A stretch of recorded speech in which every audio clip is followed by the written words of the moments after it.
Bonjour, dans cette vidéo nous allons parler du travail des forces de frottement.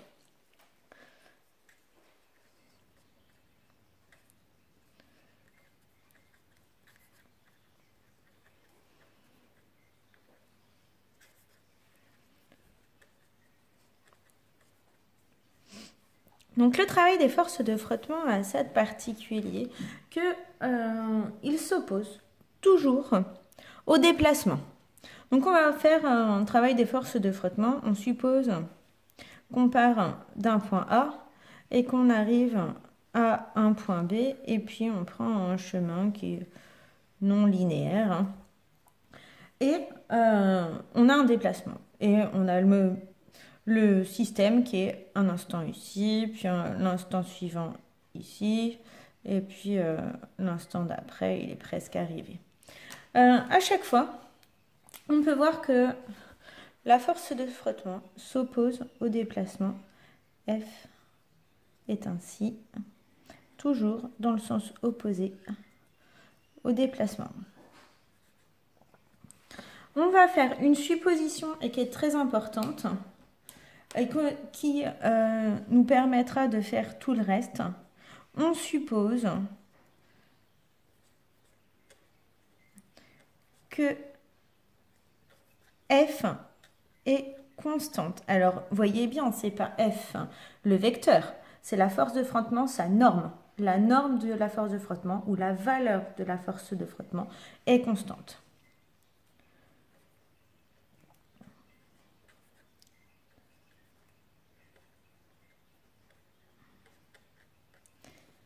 Et donc, pour faire le travail sur AB, donc travail sur AB de F, on sait que c'est F normalement produit scalaire de AB, sauf que c'est que sur des portions rectilignes. Donc on va prendre des petites portions rectilignes, comme on avait déjà fait pour le poids. On va aller en A1, puis on va reprendre une petite portion rectiligne jusqu'en A2, jusqu'en A3, jusqu'en A4, en A5, en A6, A7, etc. jusqu'à arriver à la dernière, AN, jusqu'à B. Donc on va pouvoir faire la somme de tous ces travaux. Donc c'est égal au travail sur A1 de F, plus le travail sur A1, A2 de F, plus le travail sur A2, A3 de F, plus le travail sur ANB de F. À chaque fois, pour toutes ces petites portions, on voit que on est à l'opposé. On va pouvoir écrire quand même la formule. Donc à chaque fois le travail sur AB de F, c'est égal à A1 F fois cosinus alpha, donc l'angle que fait F avec A1 A, plus, donc alpha 1, on va appeler, plus A1 A2 F cosinus alpha 2, plus A2 A3 F cosinus alpha 3, plus 3 petits points, plus AN B F fois cosinus alpha N. Et donc, mais si on fait des grossissements à chaque fois, on peut voir que on a notre système, alors je vais le mettre à l'oblique, sur une partie rectiligne. Et donc, on a le vecteur, par exemple, A4, A5. mais ça c'est valable pour n'importe quel vecteur, et F à l'opposé. Et donc, on a un angle alpha comme ça. Et alpha égale à 180 degrés sur tout le trajet.